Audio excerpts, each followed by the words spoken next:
জীবন থেকে কত মানুষ হারিয়েছে। কেউ বিদায় বলতে শেখেনি, আবার কেউ না বলেই চলে গেছে দূরে। কিছু সম্পর্ক ভেঙে গেছে সময়ের নিয়মে, আবার কিছু ভেঙেছে মানুষের স্বার্থপরতায়। তবুও প্রত্যেক প্রস্থান থেকে যায় মনে দাগ কেটে।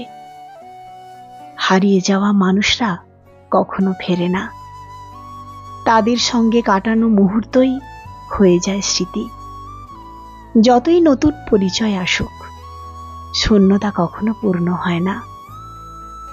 জীবন আসলে একটি মিছিল, এখানে সবাই আসে কিছু দিনের অতিথি হয়ে। কারো হাসি, কারো কষ্ট, কারো স্পর্শ, শেষমেশ সবই মিলিয়ে যায় চলে যাওয়ার অন্তহীন পথে।